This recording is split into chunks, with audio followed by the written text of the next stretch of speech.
आवाज वंचित बहुजनांचा आपण आलो आहोत कल्याण टोपी महानगरपालिका येथे जंतर मंतर विद्यार्थ्यांवरती झालेल्या लाठीचार्ज यांचा स्टेट केलेला वंचित बहुजन आघाडीने बंद महाराष्ट्र बंद म्हणून हा आपण मोर्चा काढलेला आहे. त्यासाठी विचारूया काय बोलतात काय तर हा जो मोर्चा काढलाय तर यामध्ये जे सामान्य नागरिक आहे आणि जे व्यापारी लोक आहे यांच्यावरती काय परिणाम झालेला आहे का? आहे परिणाम असो किंवा नसो, परंतु केंद्र सरकारला जागा करण्याकरिता खरं तर हा आमचा एक प्रयत्न होता आणि तो प्रयत्न आज 100% यशस्वी झालेला आहे असं आम्हाला वाटतं. याचं कारण असं आहे की दिल्ली सरकारमध्ये जे चाललेले जे प्रकरण आहे, आज सोनम वांगचुकचं असेल किंवा कुठलेही असेल, की दिल्ली सरकार जो आहे नरेंद्र मोदी हा सर्वप्रथम मात्र आम्ही तुमच्या माध्यमातून सांगू इच्छितो की तो चोरा करण्यामध्ये फटायचे आज मंदिराची चोरी असेल किंवा कुठल्याही प्रकारची असेल, यांनी मुलाच्या फॉर्मचे पैसे खाल्ले आणि या धर्मेंद्र प्रधानने ज्या वेळेला फॉर्म वाटले तर रिझल्ट ज्यावेळेस आला तो नेटवरती वेगळा दाखवला, साईडवरती वेगळा दाखवला आणि मॅन्युअल रिझल्ट हा वेगळा दाखवला. त्याचं ते मुलांना ते खूप हायर टेन्शन झालं आणि त्या 20 मुलांची नोंद नाही तर अशा कितीतरी मुलं आहेत त्यांची नोंद सरकारने घेतलेली नाही. या सर्वांचा त्यांनी प्रतिशोध घ्यावा आणि सांगायचं कारण एवढं की आज जे ठिय्या आंदोलन झालेलं आहे, या ठिय्या आंदोलनाचा एकमेव असा मार्ग आणि उद्देश होता की केंद्र सरकारला जागे करण्याकरता आम्ही इथे प्रयत्न केलेला आहे आणि ते जर जागे झाले नाही तर वंचित बहुजन आघाडी, रिपब्लिकन सेना आणि सर्व समविचारी पक्ष पुन्हा एकदा रस्त्यावर उतरल्याशिवाय राहणार नाही आम्ही इथे टाकून सांगतो.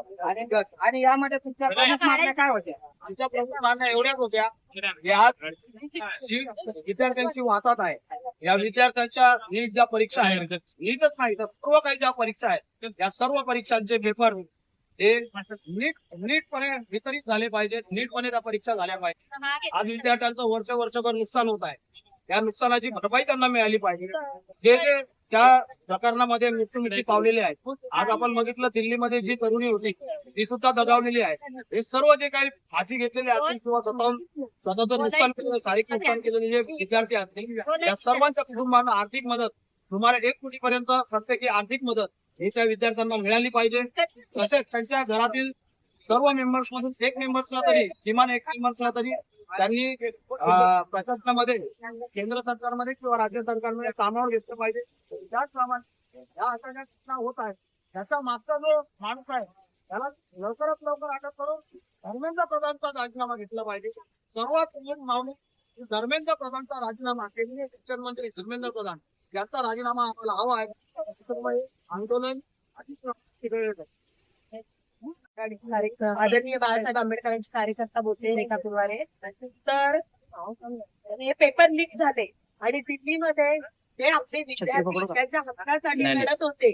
बरोबर. तर या दिल्ली पोलिसांनी त्यांच्यावर लाठीचार्ज अशा प्रकारे केला तर कोणाचा हात तुटला, कोणाच्या म्हणजे एक स्त्री किंवा पुरुष किंवा मुलगी त्यांनी काहीच बघितलं नाही, अशा प्रकारे त्यांनी त्यांना लहान केली. तर त्यासाठी आदरणीय बाळासाहेब आंबेडकरांनी आज दिली पूर्ण महाराष्ट्र बंद. तर आम्ही इथे सगळे की बंद आणि दुकानं वगैरे सगळे बघा पण हे म्हणायचंय आज आम्ही तुम्हाला म्हणजे हे दिलं की बाबा तुम्ही सहभागी व्हा, उद्या तुमचेही मुलं असू शकतात. आज ते मुलं होते, उद्या तुमचेही मुलं असू शकतात. आम्ही पोलीसवाल्यांना पण म्हणलं बघा उद्या तुमचाही मुलगा असू शकतो, तुम्ही वर्दीमध्ये आहात. तर आज तिथल्या दिल्ली पोलिसांनी जे केलं ते चुकीचं केलं आणि त्या मुलांना असं मारलं आणि काल एका मुलीचा जीव पण गेला आणि एक ICU मध्ये आहे. तर हे कितपर योग्य आहे? तर म्हणून आम्ही इथे विजय म्हणून आणि विद्यार्थ्यांच्या बाजूने आम्ही आहोत आणि बघा ऊन असो पाऊस असो आम्ही त्यांच्या सोबत आहोत. एवढंच बोलते. जय भीम. तर आता आपण जाणून घेऊया विद्यार्थी या जो महाराष्ट्र बंदचा जो आपण मोर्चा काढलेला त्याच्याबद्दल विद्यार्थ्यांनी काय बोलतो ते विचारूया.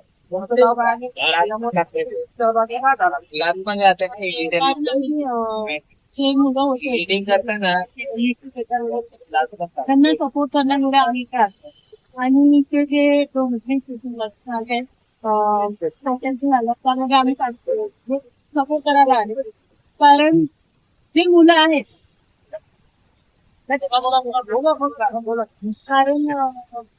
आपले जे धर्मेंद्र प्रधान जे आहेत त्यांनी इस्तिफा द्यायला लागेल, कारण ते म्हणजे आता नाही दिलं त्यांनी इस्तिफा, आता जर आम्ही थांबलो तर ते परत पेपर लीक करणार, परत मुलांचे सुसाईड करणार, त्या लोक शहीद होणार. मग ते काल जे दिल्लीमध्ये जे प्रोटेस्ट झाला तिकडे त्या लोकांनी काही नाही बघितलं. ती मुलगी होती, लहान मुली होती, 14 वर्षाची मुलगी होती, एक आयसीयू मध्ये आहे, एक शहीद झाली.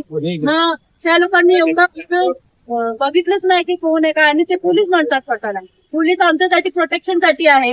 हे जे आपले जे एज्युकेशन सिस्टम आहे ते आमच्या प्रोटेक्शन साठी आहे, आम्ही शिकणार. मग ह्या देशामध्ये जर शिकून पण पोलीस असं करतात तर स्टुडंट शिकून काय होणार आहे? मग ते कसं, आम्ही कशाला शिकतो मग या देशामध्ये जर हे असंच होणार आहे पुढे जाऊन. आणि आपले जे पोलीस होते त्या पोलिसांचा तुम्हाला कसा प्रतिसाद मिळाला त्याबद्दल काय सांगा? हे आम्ही इथं आलो म्हणा आम्हाला कळलं की सगळे पोलीस जो होते ते तसेच नसतात. दिल्लीमध्ये जे पोलीस होते त्यांनी काय केलं ते आम्हाला म्हणजे बरोबर नव्हते केलं. ते खरे पोलीस नव्हते, त्यांचे ना बॅच पण नव्हतं, काय नव्हतं. सिव्हिल मध्ये पण होते ते पोलीस नव्हते. पण हे जे पोलीस होते इथे मुंबईमध्ये जे आहे तिथे ते एसीपी सर पण आले, सगळे आले. हे लोकांनी खूप सपोर्ट केला आम्हाला. आणि मग आम्हाला पण एक स्टुडंटला पण एक आयडिया आला की सगळे पोलीस तसे नसतात, ते आहेत ते आमच्या सपोर्टला पण आहेत. आणि पुढे पण आम्ही होप करतो की पुढे पण आमच्या सोबत सपोर्ट वगैरे आहे. त्या अनुषंगाने या डोंबिवली शहराच्या वतीने डोंबिवली शहरामध्ये सगळे विविध पक्ष संघटना या आखेला त्या अनुषंगाने ते सामील झालेले आहे. त्या सगळ्यांचे मी सगळ्यात आभार मानतो. आणि ही घटना ज्या घडत आहे त्यांच्यासोबत अजूनही घडत आहे, अजून ती थांबलेली नाहीये. त्या ठिकाणी नेट बंद केलेलं जाते अजून पण, आणि नेट बंद केल्याच्या नंतर ते काही करू शकतात. अजून तिथे तिकडच्या विद्यार्थ्यांमध्ये अजून एक इथे चालू आहे. या अनुषंगाने आम्ही एकच सांगू इच्छितो, जर या गोष्टी आता थांबल्याने आज हे आंदोलन एक शांततापूर्ण अशा परिस्थितीत आम्ही घेतलेलं आहे. परंतु या येणाऱ्या काही दिवसामध्ये जर या गोष्टीमध्ये जर बदल झाला नाही आणि धर्मेंद्र प्रधान यांनी राजीनामा दिला नाही तर हे आंदोलन अति तीव्र करून विद्यार्थ्यांच्या मागण्यासाठी आम्ही रस्त्यावर उतरू हे आपल्या समोर सांगू इच्छितो. जय भीम. महेंद्र चव्हाण, मी सकाळी कॉलेज करून पण मी बघितलं आहे. तर माझं मन होतं की तू पण सहभागी होतीये. आणि म्हणजे दिल्लीचा स्टुडंट आहेत ते काही त्यांनी दिली ते वेगवेगळे फॅकल्टीचे स्टुडंट आहेत. मी कॉमर्स फॅकल्टीचे स्टुडंट त्यासाठी देखील सहभागी झाली. कारण हा देश